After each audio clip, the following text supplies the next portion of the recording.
วันนี้วันเสาร์ที่ 29 พฤศจิกายน พุทธศักราช 2568 ขึ้น9ค่ำเดือนอ้าย ในปฏิทินจันทรคติครับ ยืนมั่นด้วยสติ อ่อนโยนด้วยเมตตา วันนี้ปลอดภัยและพอดี ตั้งใจและสวดทำวัดเช้าร่วมกันครับ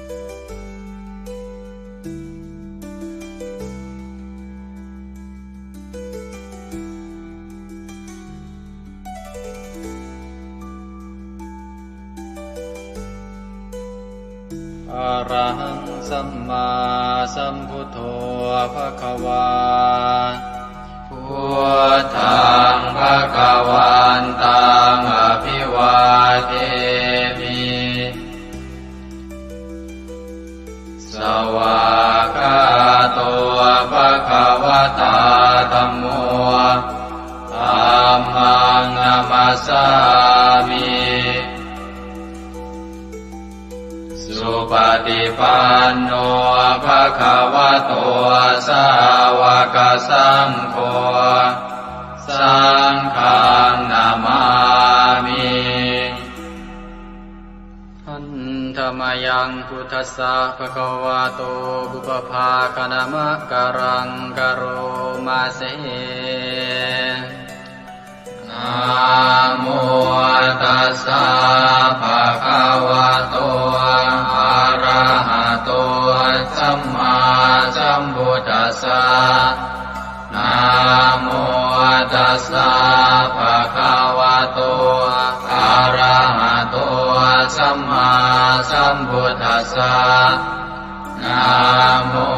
ตัสสะภะคะวะโตอะระหะโตสัมมาสัมพุทธัสสะ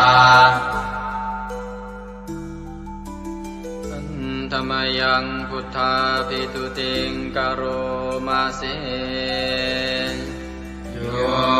สุตถาคโต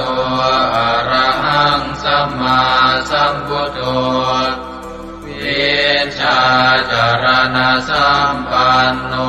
สุขโตโลกวิทูกานุตตโร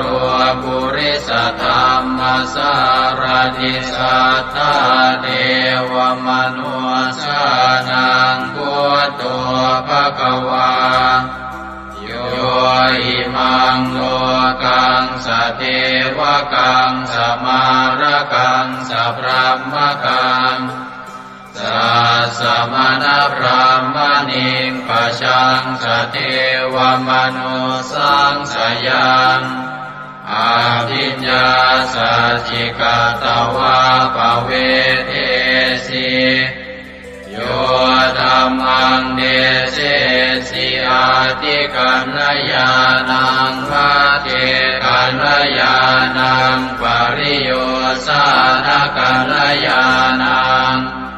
สัทธังสัพยัญชนะเก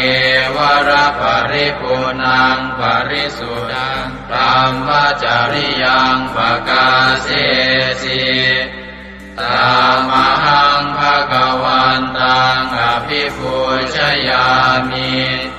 ตามหังภะคะวันตังศิรสานามามิธรรมยังธัมมาภิตุติงกโรมาเสโยสุสวากขาโตภควตาธัมโมสันทิฏฐิโกอาการิโกเอหิปัสสิโกโอปนัยยิโกปัจจตังเวทิตังโพวินโยหิธัมมังธัมมังอภิปูชยามิธัมมังธัมมังศิรสานามามิ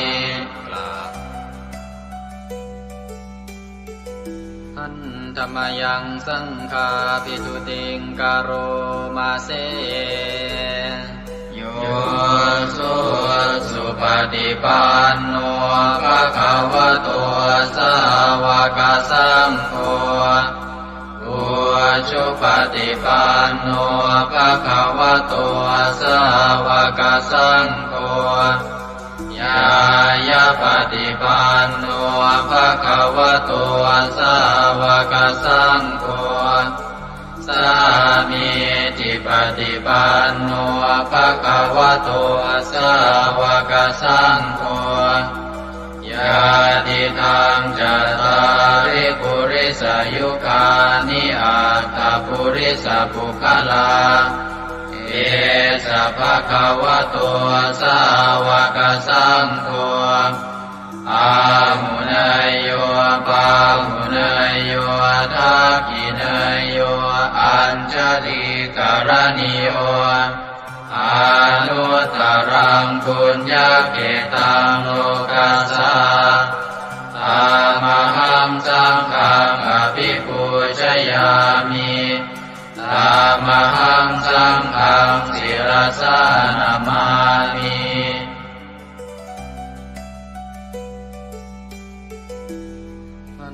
ธรรมยังรัตนัตยาปนามคาทายโยเจวะสังเวคาปริจิตนาปาทัญจะปนามาสิพุทโธสุสุโธกรุณามหันนโวโยจันตสุทาภรยานโลจโนโลกัสสะปะปุปกิเลสขาตโกวันธามิพุทธังอหมาทะเรนตังธัมโมปฏิโพวิยตัสสะสัตตุโนโยมะคปะกามตะเพทพินนโกโลกุตโรโยจตทัตถทิปโนวันธามิธัมมังอหมาทะเรนตังสังโฆสุเกตาภยติเกตสัญญิโตโยตินาสันโตสุขตานุโพธโกโลลาภหิโนอริโยสุเมธาโสวันธามิสังฆังอหมาทะเรนตังอิเจวะเมกันตภิกขุชเนยกังวัตถุตยังวันทยตาภิสังคตังปุญญังมายายังมะมะสะภุปัตถวา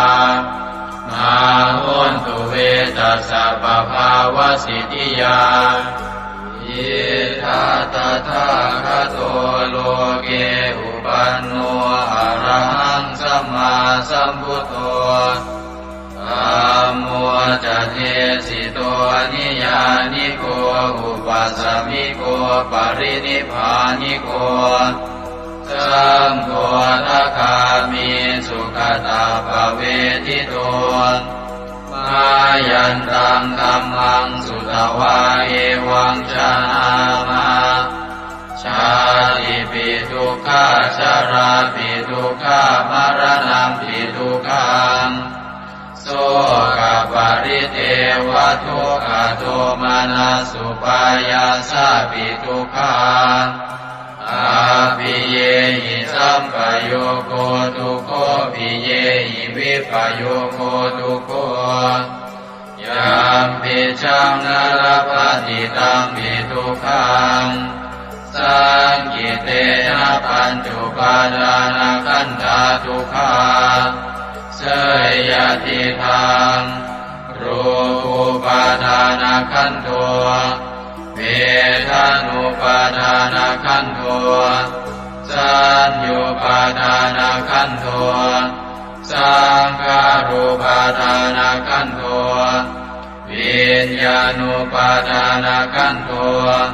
เยสังปริยายาอารามาโนโสภะคะวาเอวังพะหุลังสาวะเกวิเนติเอ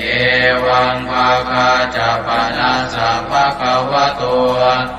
สาวะเกสุอนุสาสนีพะหุลาภวัตติรูปังอนิจจัง นิจจาสัญญานิจจาสังขารานิจจาวิญญาณังอนิจจังรูปังอนัตตาเวทนาอนัตตาสัญญาอนัตตาสังขาราอนัตตาวิญญาณังอนัตตาสัพเพสังขาราอนิจจาสัพเพธัมมาอนัตตาติเตมะยังโอตินามหาชาติยาชารามรณีนาโสเกหิปาริเทเวหิทุเกหิโทมานาเสหิอุปายาเสหิทุโกตินาทุกขปะเรตากาเภวนามิมัสสะเกวรัสสะทุกขคันทัสสะอันตกิริยาปัญญาเยธาติจิระปรินิพพุตัมปิตังภคะวันตังสรณังคตาธัมมันจะภิกขุสังฆัญจาตัสสะภะคะวะโตสาสนังยถาสติยะถาปรัมมนัสสิกโรมะอนุปฏิปัชฌามาสาสะโนปฏิปติอิมัสสะเกวรัสสะทุกขคันทัสสะอันตกิริยายาสังวัตตุอันธรรมยังอุริสนาทิฏฐานาคาทายโยปนามาเสอิมินาปุญญกัมเมนาอุปัชฌายาคุณุตตราอาจาริโยปการาจามาตาปิตาจยาตกาสุริโยจันติมาราชาคุณวันตานราปิจาพรหมมาราชอินทราจาโลกาภาราชเทวตายาโมมิตามนุสสาจามัจจตาเวลิกาปิจาสัพเพสัตตาสุขิโหนตุปุญญานิปกตานิเมสุขังจติวิทังเตตุกิปังปาเปตโวมะตังอิมินาปุญญกัมเมนาอิมินาอุทิเสนาจาเยปะหังสุรเพเจวาตันุปาทานาเชตนังเยสันตาเนหินาธัมมายาวานิปานโตมะมังนาสันตุสัพพทาเยวายะถาชาโตภเวภเวอุชุจิตังสติปัญญาสันเลโกวิริยัมหินามาลาลาพันตุโนกาสังกาตุนจาวิริเยสุเมพุทธาทิปาวโรนาโทธัมโมนาโทวรุตตโมนาโทปัจเจกพุทโธจาสังโฆนาโทตโรมะมังเอโสตมานุภาเวนะมาโลกาสังลาพันตุมายาเทวตาสันทิวิหารวาสินีทุเปกะเรโวทิกะเรตาหิงตาหิง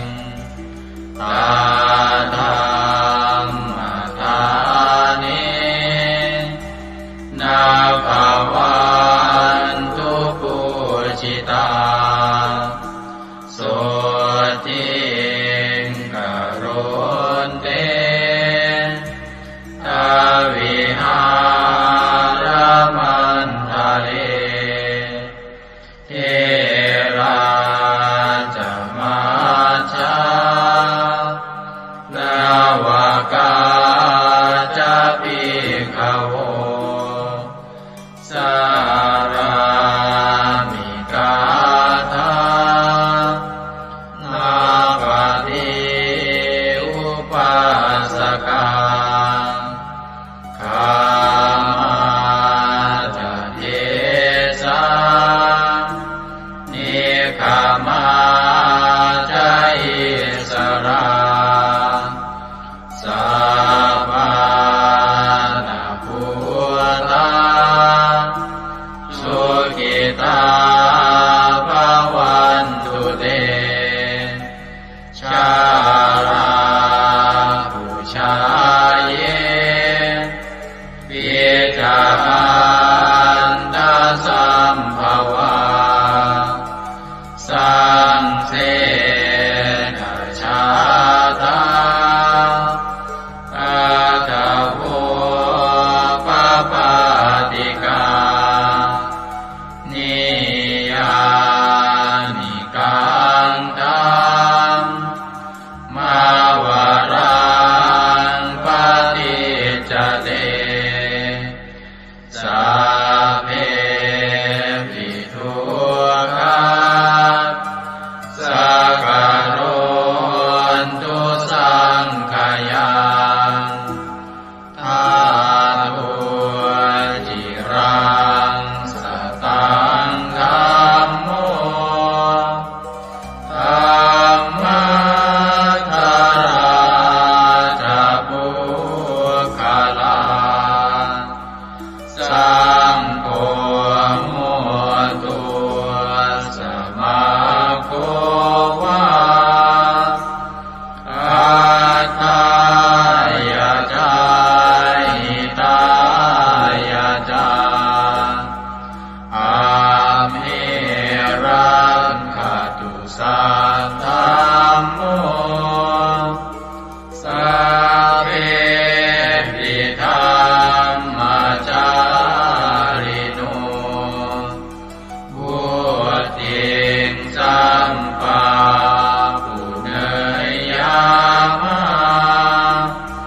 ธัมเมอริยภ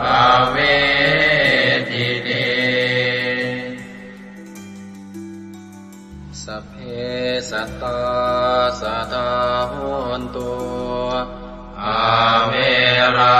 สุขาชีวิโนขอให้สัตว์ทั้งหลายจงเป็นผู้ไม่มีเวรต่อกันและกันจงเป็นผู้ดำรงชีพอยู่เป็นสุขทุกเมื่อเถิดกาตังปุญญังพลังไมหังสัพเพภาคีภวันตุเต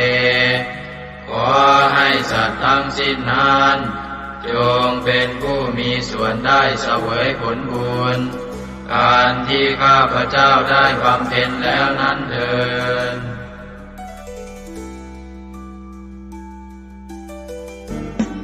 ในพระสุตตันตปิฎกคัมภีร์ที่5คุตกนิกายธรรมบทได้เล่าเรื่องสมเด็จพระสัมมาสัมพุทธเจ้าทรงรับสั่งให้พระอานนท์ไปสวดรัตนสูตรช่วยให้เมืองไผ่สาลีพ้นภัยพิบัติทั้ง3ประการอันเกิดจากโรคภัยอมนุษยภัยและเศรษฐกิจเสียหายให้อันตรธานหายไปเราทั้งหลายโปรดตั้งใจประกอบไปด้วยเมตตาความปรารถนาดี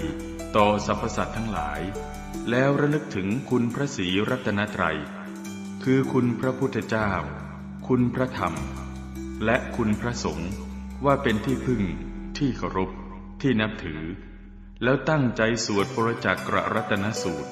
เพื่อกำจัดภัยพิบัติทั้งหลายดังพระพุทธองค์ได้ทรงรับสั่งให้พระอานนท์สวด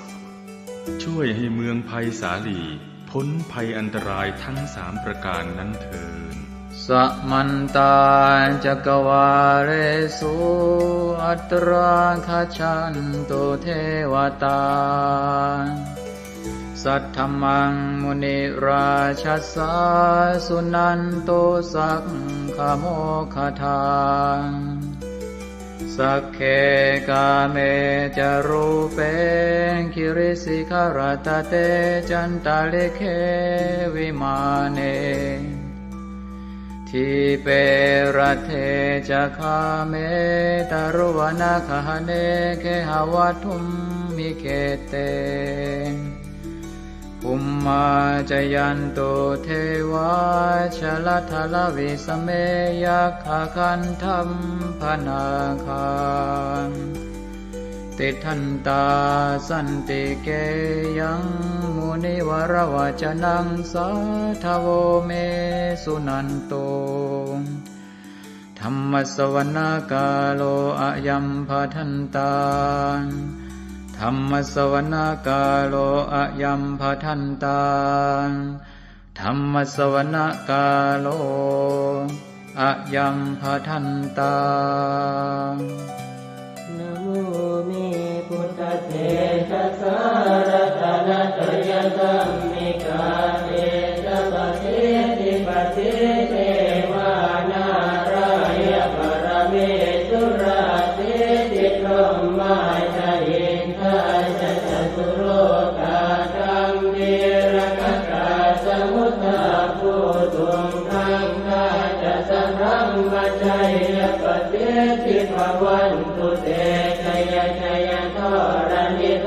รณิอุตติอุตตินาทินาทิชัยชัยพระโกนละตนละนิไทยนิไรไทยเสนาเมรุราชพุนโนราชิชัยชัยธรรมิระโสปินาเจตนาจิปิสัจพุทธจาริชัยชัยตุนิมิตาโลกิชัยชัยกิงกิตุตาสานะมุขจาชัยชัยวารุณโมทัส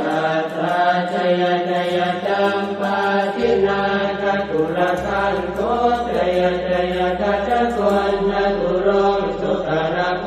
จงสิหาเปียกติปาชัยชัยวารุณโมกายตราจิตจิตเสนาเรปุณโสติโน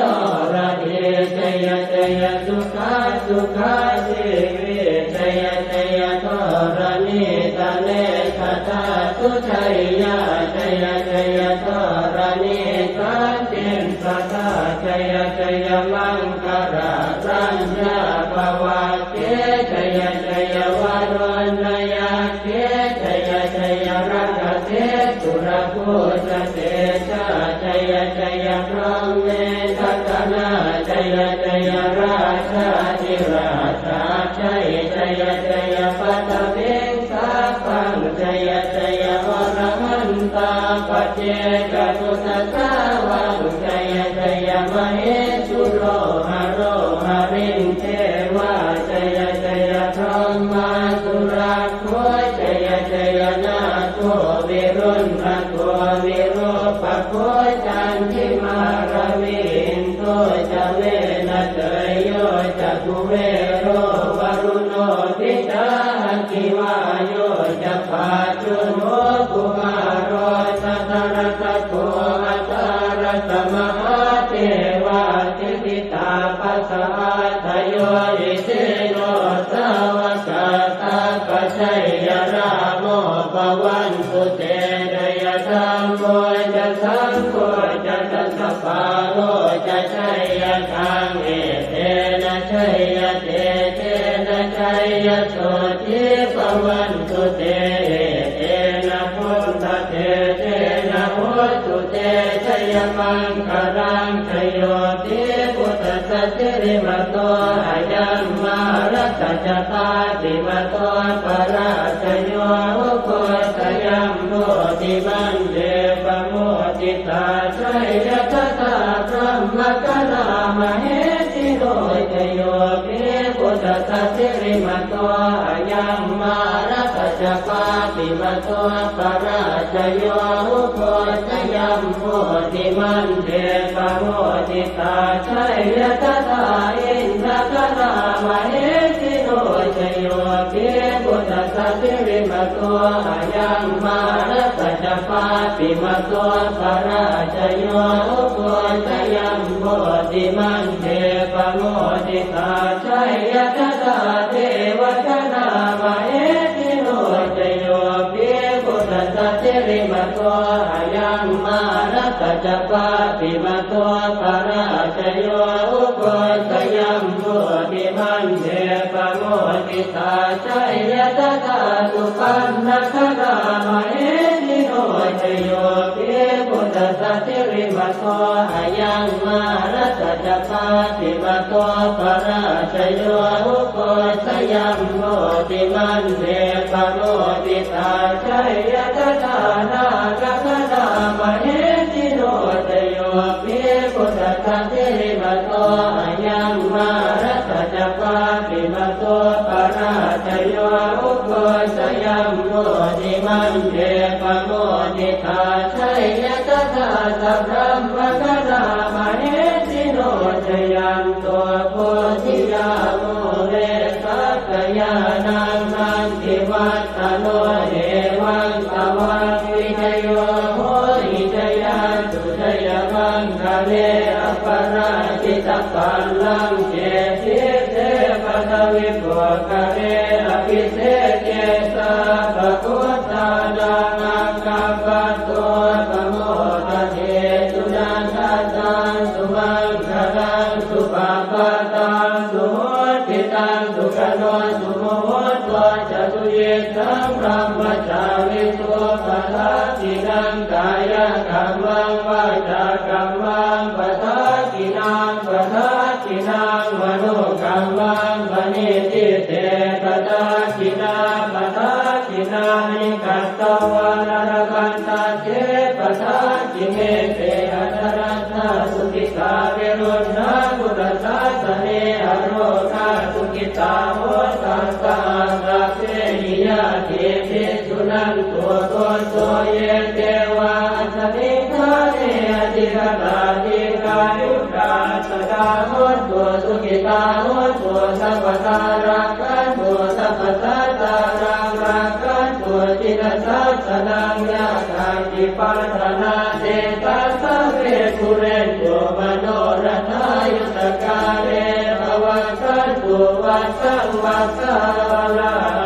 โรคาจุปัตถวาเตทานิวาเรนโยจัสสะปตากายสุขังเกติสุขังวรันตุยัสสะโพชังโพสติสังขาโตธัมมานังวิจโยตถาวิริยังปิติปัสสัตติโพชังคาจัตถาปะเรสมานุเปกขโพชังคาสัตเตเตสัพพะตินามุนินาสัมมตัคขาตาภาวิตาภุริกตาสังวัตตันติอภิญญายนิพพานายจักโพธิยาเอเตนะสัตวัตเตนะโสติเตโหตุสัพพทาเอกสมิงสมเยนะโสโมคันลานันจักสสปังกิลาเนทุกิเตทิสวาโพชังเกตตะเตสยิเตจะตังอภินันจิตวาโรกามุจิงสุตังคะเนเอเตนะสัจวัตเตนะโสติเตโหตุสัพพทาเอกตาธัมมราชาปิเกลันเยนาภิปิริโตจนทันเจเรนะตันเยวะปนาเปตวานัสสาธรังสัมโมทิตวาจาปาทาสัมภาวตาสิกานะโสเอเตนะสัจวัตเตนะโสติเตโหตุสัพพทาปะหินาเตจาปาทาตินันนังติมเหสินังมาคาหัตกิเลสาวปัตตานุปัสสิธรรมตังเกเตนะสัจวัตเตนะโสติเตโหตุสัพพทายันทุนนิมิตตังอวมังคลันจะโยตามนาโพสกุณาสสัตโตปาปังคโหตัวสุปินังอาการตังพุทธานุภาเวนะวินาสเมนตุยันทุนนิมิตตังอวมังคลันจะโยตามนาโพสกุณาสสัตโตปาปังคโหตัวสุปินังอาการตังธัมมานุภาเวนะวินาสเมนตุยันตุนิเมตตังอวมังคลันจะโยตามนาโพสกุณาสสัตโตปาปังคโหตุ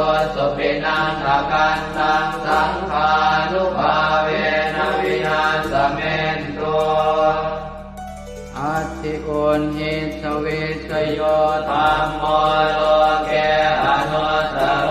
สัพพสัตตอิทัฏฐายตังภวังคันธาอิเทวเตปริวัชเชราชทันเทอมนุสเสหิภาวะเกปยาเกนาเกวิเศษโมเตอาการมรเนนวาสัพพสมามรณามุตโตตเปตวากาลมาริตันตัสเสวะอานุภาเวนะโหตุเทวสุขิสตาสุตสีลังสมาทายธัมมังสุจริตังจเรตัสเสวะอานุภาเวนะโหตุเทวสุขิสตาเลกิตังติติตังโพจังทารนังวาจนังครุงปะเรสังเทสนังสุตวาทัสสะอายุปวัฏฏติเอวัมเมสุตังเอกังสมยังภควาภาลานติยังวิหารติสิปตเนมิกทายเยตัสสรโคภควาปัญจวัคคีย์เยภิกขุอามันเตติเทวเมภิกขเวอันตาปัปปจิเตนะเสวิตัพพายโยดายังคาเมสุขามนุปันติกานุโยโภนิโนธัมโมโพธุตติโกอนัริโยอนัตถสันติโตโยจายังอัตตกิลมัฏฐานุโยโคตุโกอนัริโยอนัตถสันติโตเอเตเตภิกขเวอุโภอันเตอนุธัมมมัชฌิมาปฏิปทาตถาคเต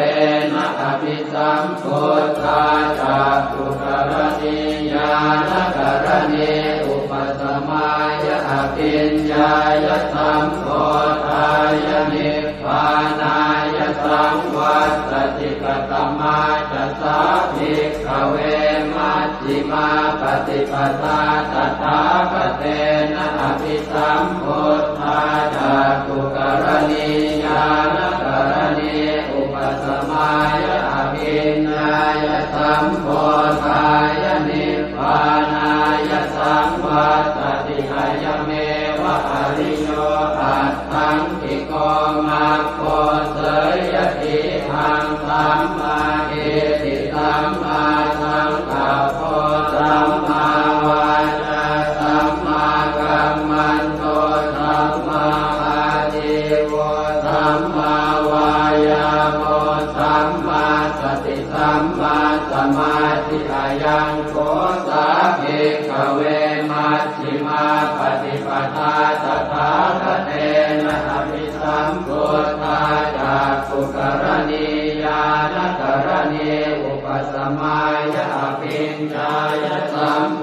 ธายะนิพพานายะสังวัตติทังโสปนภิกขเว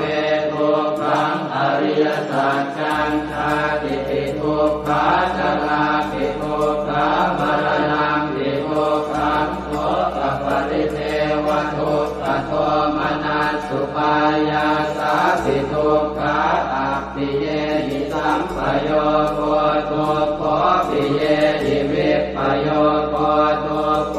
ยังปิขังนาปฏิตังปิทุกขังสังเกนะปัจจุบันทานังขันธาทุกขาอิทังโคปนภิกขเวทุกขสมุทัยโยอริยสัจจังญายังตัณหาโกโนภวิกานันติราคะปัตตาตัตตะระอัตตราภินันติเนเส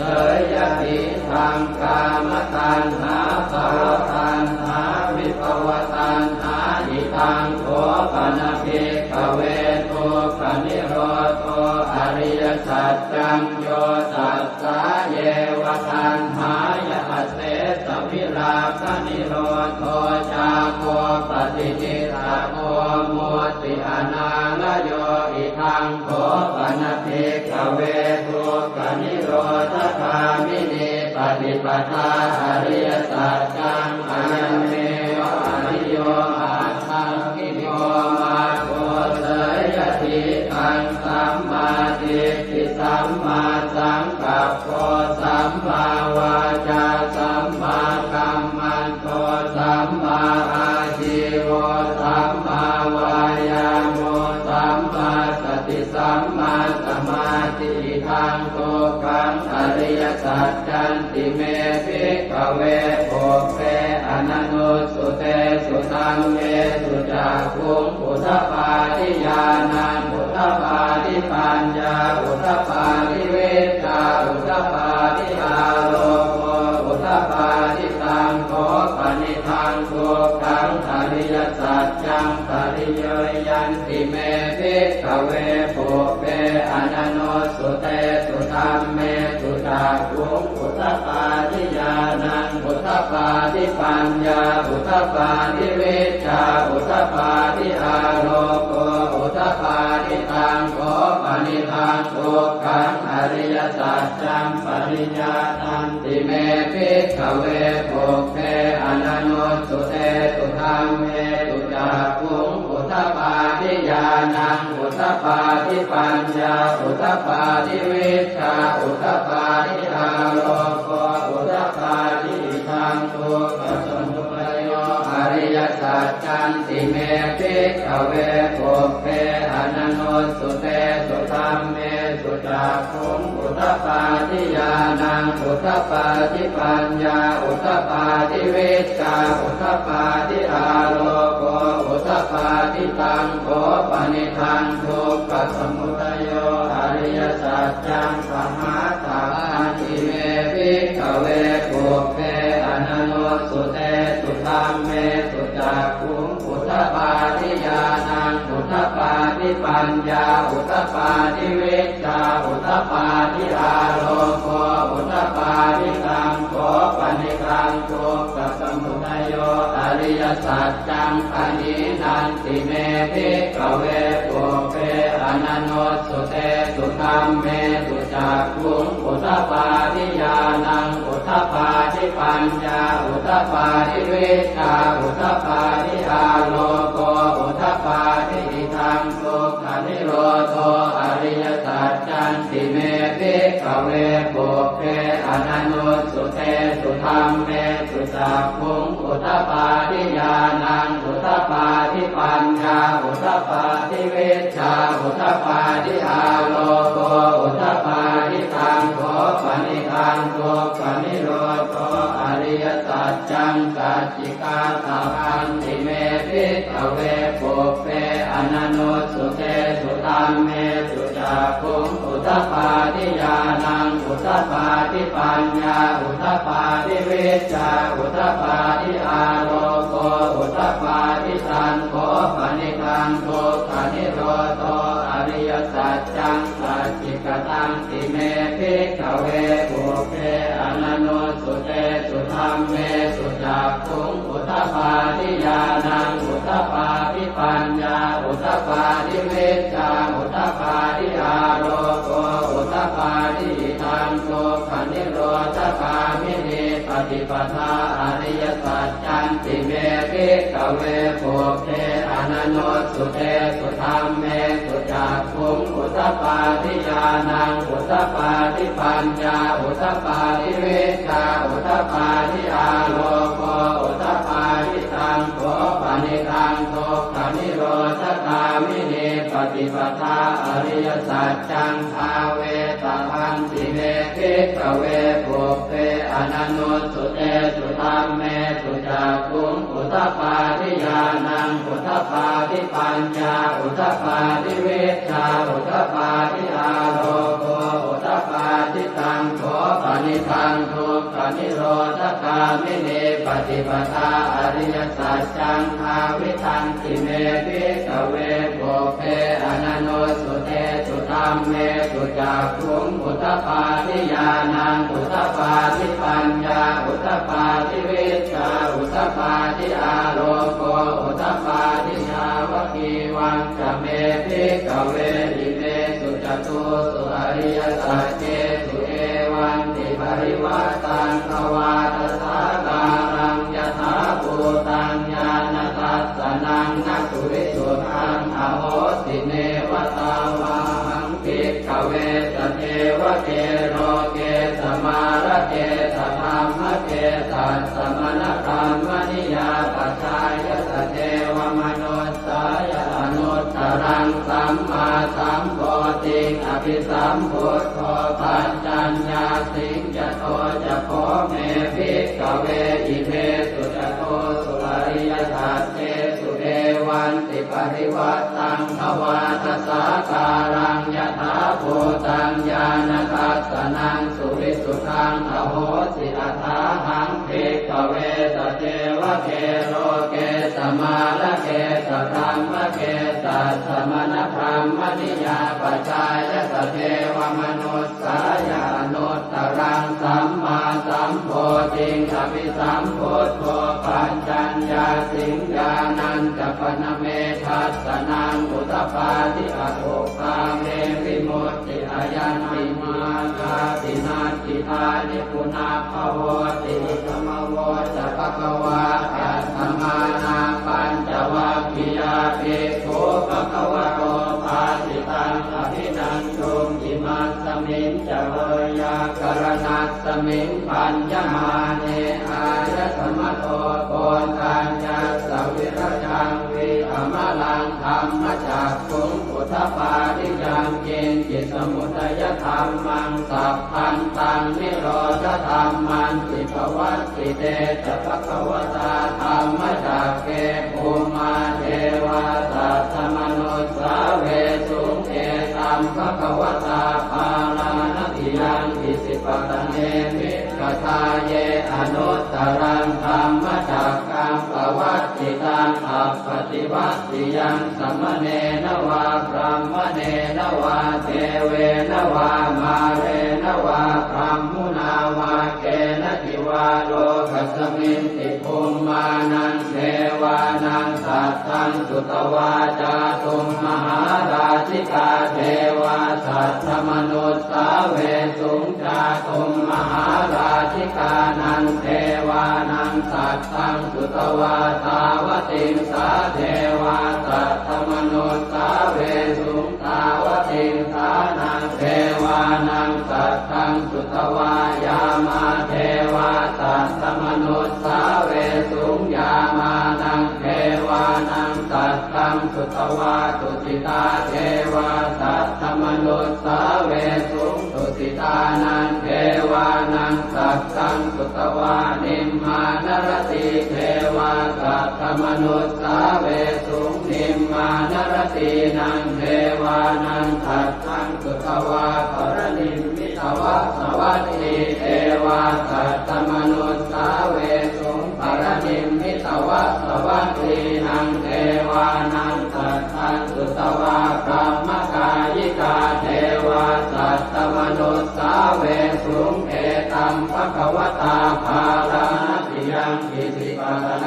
มิกทาเยอนุตตรังธรรมจักขังภวัตติตังอัปปติวัตติยังสัมมเนนวาพรหมเนนวาเทเวนวามาเรนวาพรหมุนาวาเกณทิวาโลกัสมินติอิติหะเตนะคะเนนะเตนะโมโหเตนะยาวะพรหมโลกาสัตโตอโภคันติอายัญจะทัสสะหันติโลกธาตุสังกัปปิสัมปะกัปปิสัมภเวทิอัปปมาโนจะโอราโลโอปาโสโลเกปาสุลโหสิอติกัมเมวะเกวานังเกวานุภาวังอัตถโขภควาอุทานังอุทาเนติอัญญาสิวัตโพโกนทัญโยอัญญาสิวัตโพโกนทัญโยติติทังอายสมโตโกนทัญญาสอัญญาโกนทัญโยตเววนามังอาโหติยานิทัพโพตานิสมาคตานิโภมานิวายานิวาอันต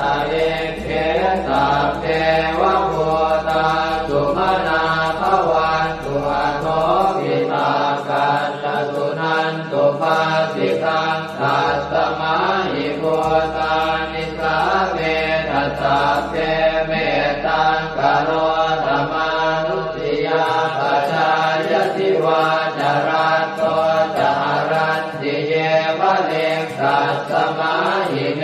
รักขตาปมัตตายังเจจิเวตังอิทวาหุรังวาตาเกสุวายังรัตนังปณิตังนโนสมังอาจิกถาคเตนะอิทังปิพุทเทรัตนังปณิตังเอเตนะสัจเจนะสุวัตติโหสุขยังวิราคังอมตังปณิตังยตาจักขาสักขยามิสมาหิโตนะเตนะธรรมเมนะสมาธิจิตติตังปิตังเมรัตนังปณิตังเอเตนะสัจเจนะสุวัตติโหสุยัมพุทธเตโสปริวันนะเยสุติงกมาธิมานันตริกัญญมาหุสมาธินาเตนะสโมนะเวสติธัมปิธัมเมรัตนังปณิตังเอเตนะสัจเจนะสุวัตติโหสุเยปุคลาอัตถสัตตังปัสสัทธาจัตตาริเอตานิยุคานิโหติเตนะขินายาสุขตาสัสสาวกาเอเตสุตินนานิมหาภลานิอิทัมปิสังเขรัตนังปณิตังเอเตนะสัจเจนะสุวัตติโหสุเยสุปโยตามนัสสาทันเนนะเนกามิโนโคสมัสสะสนังมิเตปฏิปัตตาอมตังวิคัยหนาตามุขานิพุติงโกจมานาทิธัมปิสังเกรัตนังปณิตังเอเตนะสัจเจนะสุวัตติโหสุยตินตะกิโลปัตวิงสิโตติยาจโตปิวาเตติอสัมปะกัมติโยตถุปมังสัพพุริสังวทามิโยอริยสัจจานิอเวจปัสสติธัมปิสังเขรัตนังปณิตังเอเตนะสัจเจนะสุวัตติโหสุเยอริยสัจจานิวิภาวยันติคัมภีรปัญเจนะสุเตสิตานิกิจจาภิเตโหติพุทธปมัตตานะเตภวังอัตถมมาทิยันติธัมปิสังเขรัตนังปณิตังเอเตนะสัจเจนะสุวัตติโหสุสหาวาสทัสสนสัมปทายตยาสุธรรมาชหิตาภวันติสักกายจิตติวิจิติจิตัญจศีลปะทังวาปิยนัสสิกินสิจตุหปาเยหิจเวปโมตโตจะจาวิธานานิอาภาโภกาตุงอิทังปิสังเขรัตนังปณิตังเอเตนะสัจเจนะสุวัตติโหสุกินจาปิโสกัมมังกโรติปาปะกังกายเยนะวาจายุตเจนะสาวาอภาโคโสทัสสะปฏิจจทายะอภาปตาเจตปทัสสะโอตาหิธัมปิสังเขรัตนังปณิตังเอเตนะสัจเจนะสุวัตติโหสุวนาภโพเกยถาโคสิตาเกกิมหานามาเสปัตมาสมิงกิมเหตโกปมังธัมมวรังอเดสยินิพพานคามิงปรมังหิตายะหิธัมปิพุทเทรัตนังปณิตังเอเตนะสัจเจนะสุวัตติโหสุวโรวรัญโยวรโตวราหะโรอนุตตโรธัมมวรังอเดสยิธัมปิพุทเทรัตนังปณิตังเอเตนะสัจเจนะสุวัตติโหสุขีนังปุรานังนวังนาจิสัมภวังวิรัตจิตตายติเกภวัสมิงเต ทิจาอวิรุณนิชันธาเนพันติจิรายถายังปฏิโพธิทังปิสังเกรัตนังปณิตังเอเตนะสัจเจนะสุวัตติโหตุญาณิทัพโพธานิสมาคตานิพรหมานิวายานิวะอันตะเลเขตถาคตังเทวมนุสสโพธิตังพุทธังนามัสสามะสุวัตติโหตุญาณิทัพโพธานิสมาคตานิพรหมานิวายานิวะอันตะเลเขตถาคตังเทวมนุสสโพธิตังธัมมังนามัสสามะสุวัตติโหตุญาณิทัพโพธานิสมาคตานิพรหมานิวายานิวะอันตะเลเขตถาคตังเทวมนุสสโพธิตังสังฆังนามัสสามะสุวัตติโหตุกรณียมัตถกุสเลนะยันตังขันตังคาทังอภิธเมตสัพโพอุโชตสุโชตสุวโชตสมุตุอนัตติมานิสันโตสะโกตสุภโรตอัปปกิจโตตสันละหุกโวติสันติทริโยจนิกโคตอัปปคาโคกุเลสุอนันุเกโตนัตโกตังสมาจเรกินติเยนะวินโยภะเรอุปวัตเตยงสุขิโนวะเกมิโนโหตุสัพเพสัตตาภวันตุสุขิตาตาเยเกจิปานะโหตาจิตตสาวาทาวราวาอนวเสสาธิกาวาเยมหันตาวามัชฌิมารัสสกาอนุกัตุราเทขาวาเยจะเทขาเยจะโทเรวสันติอวิโทเรพุทาวาสัมภเวติวาตาเพสัตตาภวันตุสุขิตาตานะปโรปรังนิโกเพตนาติมันเยตกาตตินังกินติพยาโรสนาปฏิฆาสัญญาณายมัญญาสะโตขเมเฉยมาตายฐานิยังปุตตังอายุสาเอกปุตตมนุราเขเอวังติสาภพุเตสุมาณสัมภาวะเยอปริมาณังเวตันตสาภโรกัสมิงมาณสัมภาวะเยอปริมาณังโอทังอโทจติริยัญจะสัมปาทังอเวรังอัสสปัตตังเดทันจรังนิสินโนวาสยาโนมายาวตัสสวิคตมิตโตเอตังสติงอธิเสยพัมมะเมตังวิหา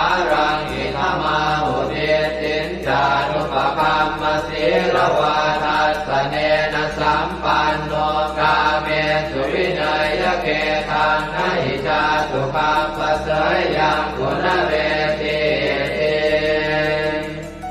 เอวังเมสุตตังเอกังสมยังภควาสาวาทิยังวิหารติเชตวเนอนาถปินทิกาสอาราเมตัตตระโคภควาภิกขุอามันเตสิภิกขวติปทังเต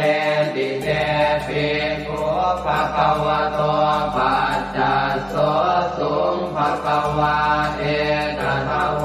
จะพุทธภูปังภิกขเวเทวาสุรสังฆาโมสมุอัมยุนโมอโหสิอัตถโพภิกขเวสัพโพเทวานามินโทเทเวตาวติงเสอามันเตติสเตมาริสาเทวานังสังฆามาคตานังอุปัชฌยขยังวาสัมพิตาตังวาโลมหังโสวามะเมวะตัสสะ มิงสมะเยทัชาคังควรโลกายาธรรมมังอิโวทัชาคังควรโลกายตังยัมภเวสติพยังวาชัมปิตาตังวาโลมหังโสวาโสปะหิเยสติโนเจเมทัชาคังควรโลกายาธาตปัจจาปฏิสัทเทวราชาสัทธาคังควรโลกายาธาปัจจาปฏิสหิโวเทวราชาสัทธาคังควรโลกายตังยัมภเวสติพยังวาชัมปิตาตังวาโลมหังโสวาโสปะหิเยสติโนเจปัจจาปฏิสเทวราชาสัทธาคังควรโลกายาธาตวโรนัสสเทวราชาสัทธาคังควรโลกายาธาวโรนัสสหิโวเทวราชาสัทธาคังควรโลกายตังยัมภเวสติพยังวาชัมปิตาตังวาโลมหังโสวาโสปะหิเยสติโนเจวโรนัสสเทวราชาสัทธาคังควรโลกายาธาตอิสานาสเทวราชาสัทธาคังควรโลกายาธาอิสานาสหิโมเทวราชาสัทธาคังควรโลกายตังยัมภเวสติพยังวาชัมปิตาตังวาโลมหังโสวาโสปะหิเยสติติตังโอปะนาภิกขเวสักกัสสวะเจวะนามินทาสัทธาคังควรโลกายตังปัจจาปฏิสวะเทวราชาสัทธาคังควรโลกายตังวโรนัสสวะเทวราชาสัทธาคังควรโลกายตังอิสานาสวะเทวราชาสัทธาคังควรโลกายตังยัมภเวสติพยังวาชัมปิตาตังวาโลมหังโสวาโสปะหิเยทาปิโนปิปะหิเยหังกิสเนตุสักโคหิภิกขเวเทวานามินโทอเวตาราโมอเวตาโทโสอเวตาโมโหปิรุนาภิอุตตราสิปะลาเยติอาหันจะโพภิกขเวเอวังวะทามิสเจตุมหากังเภิกขเวอารัญญปตานังวาโลภโมลภตานังวาสุญญาภารคตานังวาอุปัชฌยพยังวาชัมปิตาตังวาโลมหังโสวามะเมวตัสสมิงสมะเยอนุสรยาอิติปิโสภะคะวาอะระหังสัมมาสัมพุทโธวิชาจารณะสัมปันโนสุขโตโรภวิโต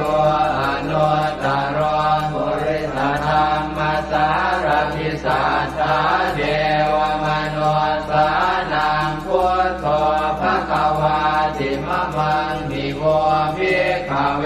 อนุสรตังยัมภเวสติพยังวาชัมปิตาตังวาโลมหังโสวาโสปะหิเยสติโนเจมังอนุสรยาธาธรรมังอนุสรยาธสวาคาโตภะคะวตาธัม สันติติโกอาการิโกเอหิปัสสิโกโอปนัยโกปัจจตังเวทิตาโกเวนโยหิติธัมมังนิโวภิกขเวอนุสรตังยัมภเวสติพยังวาสัมปิตาตังวาโรมหังโสวาโสปะหิสติโนเตธัมมังอนุสรยาตถาตังขังอนุสรยาตสุปฏิปันโนภะคะวะโตสาวกสังโฆพุทธปฏิปันโนภะคะวะโตสาวกสังโฆญาญาปฏิปันโนภะคะวะโตสาวกสังโฆสามีจิปฏิปันโนภะคะวะโตสาวกสังโฆยะติทานจัตตาริปุริสายุคานิอัตถปุริสปุคลาเอตภะคะวะโตสาวกสังโฆอาหุนายโยปาหุนายโยทักขินายโยอัญชริกรณิโยอนุตตรังปุญญเขตังโลกัสสติสังฆังนิโวภิกขเวอนุสรตังยัมภเวสติพยังวาสัมปิตาตังวาโลมหังโสวาโสปะหิสติตังกิสสะเหตุตถาคตหิภิกขเวอรหังสัมมาสัมพุทโธเวตราโอเวตโตโสเวตโมโหอภิโรอาชัมเทอนุสราเสอปาราเยติธรรมโวจะภาควาอิตังวัตตวานสุภโสยะถาอารังเอตถาวจะสัทธาอารัญเยโรกโมเรวาสุญญาคาเรวะภิกขวะอนุสเรตสัมโพธังพยังตุมหากโนติยาโนเอพุทธังสรยาชโลกเจตังสราสพังอาธรรมังสรยาธนิยานิกังสุเทจิตังโนเจธัมมังสรยาธนิยานิกังสุเทจิตังอัตถสังฆังสรยาธปุญญเขตังอนุสรังเอวังพุทธังสรันตานังธัมมังสังฆังจะภิกขวะพยังวาสัมภิสาตังวาโลมหังโสรหิสติเตเวปัสเสสนมาตุจักขุมาตาสสิเรมโตสิกิสปินามาตุสัพพะโพธานุกัมปิโนเวสะโพธนามาตุนะหาตกาสัตตปัสสิโนนามาตุกะปุสันทัสสมานเสนาปมาทิโนโพนาคมนาสนามาตุพระมนาสวุสีมโตกาสปัสสนามาตุเวปโมตัสสะสัพพะเทอังเกรสัสสนามาตุสักกายโพตัสสะติเรมโตโยอิมังธัมมะมะเทเสสิสัพพะทุกขาปโนทนังเยจาภิเนพุทธาโรเกยถาภูตังวิปัสสิสุงเตชนะอภิสุนามหันตาเวตัสสารธาอิตังเทวมนุสสานังยังนามัสสันติโกตมังวิชาจารณสัมปันนังมหันตังเวตัสสารทังนะโมเมสัพพะพุทธานังอุปันนานังมเหสินังตันหังกโรมหาวีโรเมทังกโรมหายโสสโร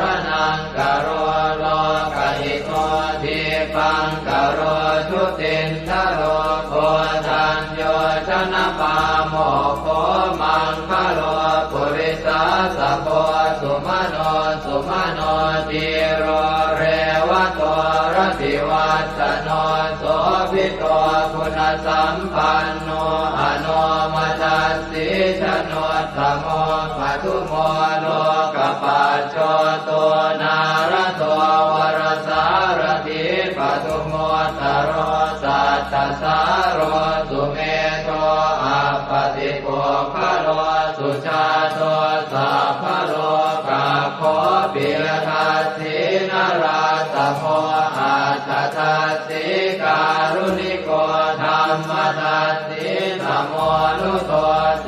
ทัสโตอัสสโมโลเกติโสจวัฏตังวโรกุโสจวรโตพุทโธวิปัสสิจานุปโมสิกิสัพพหิโตสัทธาเว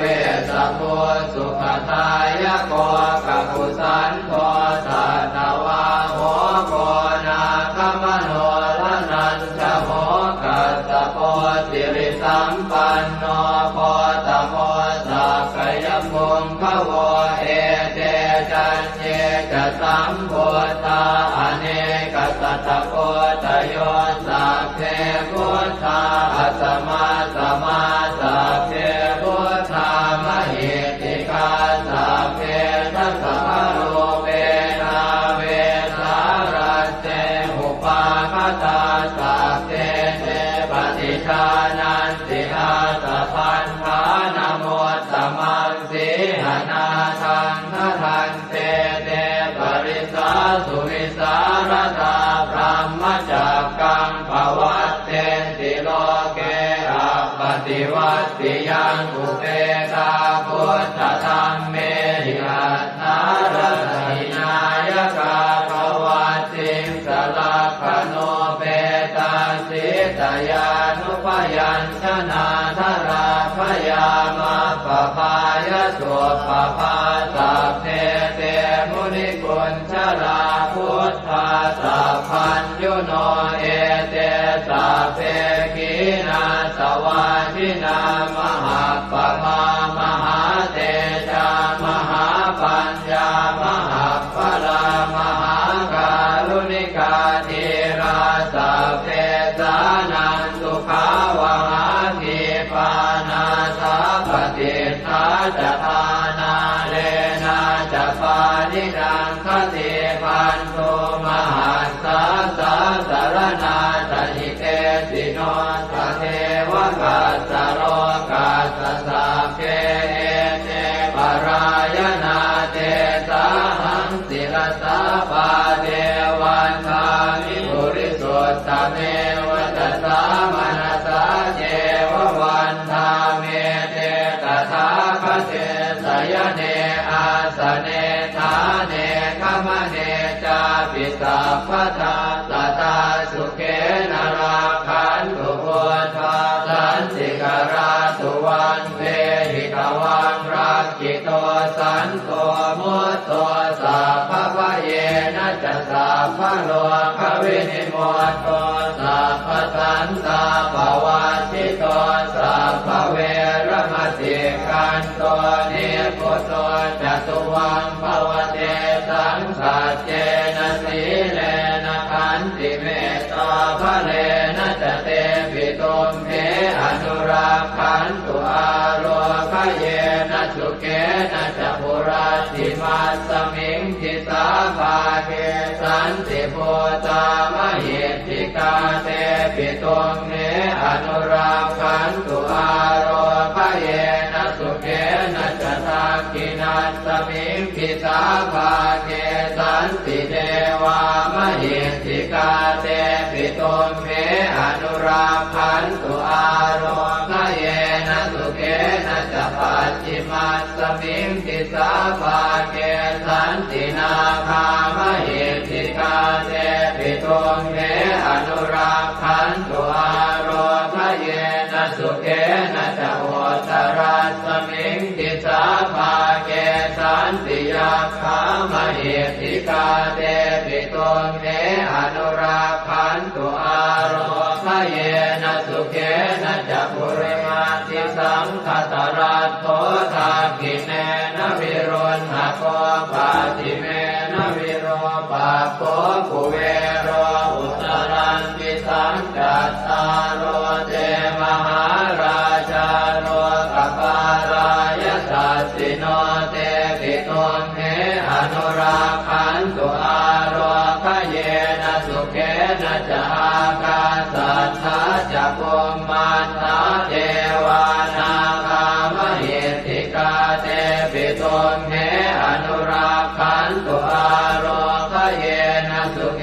นะจะนาทิเมสรนังอัญญังพุทโธเมสรนังวรังเอเตนะสัจวัชเชนะโหตุเตชยมังคลังนาทิเมสรนังอัญญังธัมโมเมสรนังวรังเอเตนะสัจวัชเชนะโหตุเตชยมังคลังนาทิเม